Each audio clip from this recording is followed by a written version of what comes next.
जय श्री कृष्ण। शकुनी कौन थे और उन्होंने धृतराष्ट्र और कौरवों से बदला लेने की कसम क्यों ली थी, आइए जानते हैं।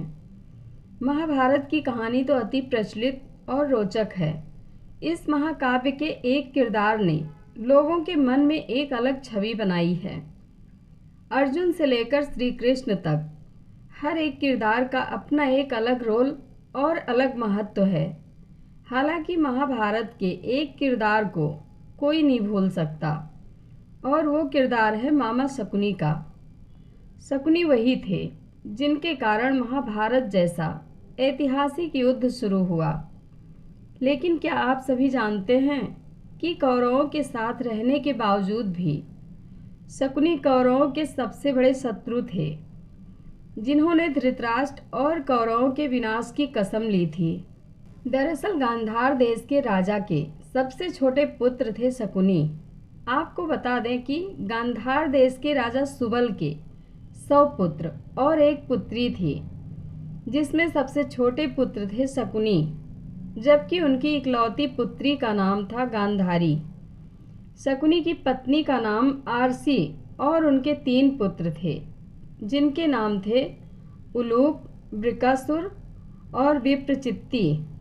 शकुनी की बहन गांधारी का विवाह राजा धृतराष्ट्र से हुआ था और यहाँ तक की कहानी तो सभी को पता ही होगी। लेकिन इसके बाद ऐसा क्या हुआ था कि शकुनी ने धृतराष्ट्र से बदला लेने का निर्णय कर लिया।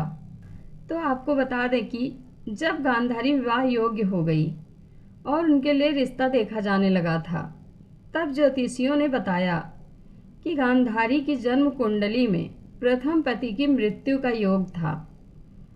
ऐसे में इस दुर्घटना को टालने के लिए उन्होंने एक सुझाव दिया और कहा कि गांधारी की शादी एक बकरे से करा दी जाए, बाद में बकरे को मार दिया जाए।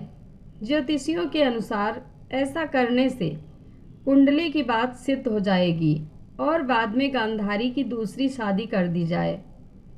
राजा सुबल के आदेश पर ऐसा ही हुआ और इसके बाद गांधारी की शादी के लिए धृतराष्ट्र का रिश्ता आया। हालांकि धृतराष्ट्र के जन्मांध होने के कारण शकुनी को ये रिश्ता जरा भी पसंद नहीं था, क्योंकि उनका सारा राजपाट तो उनके भाई पांडु ही देखते थे। लेकिन पिता के आदेश के सामने शकुनी की एक ना चली और उन्होंने मान लिया कि होनी को कौन टाल सकता है। इसके बाद गांधारी का विवाह राजा धृतराष्ट्र के साथ हो गया। लेकिन किस्मत ने ऐसा खेल खेला कि ना जाने कैसे धृतराष्ट्र और पांडु को गांधारी की कुंडली और प्रथम विवाह का पता चल गया।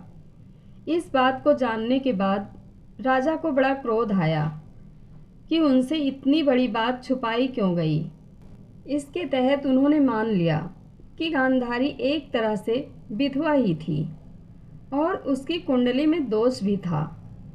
ऐसे में छल से चिढ़कर उन्होंने गांधारी के पिता और 100 भाइयों को कारागार में डलवा दिया।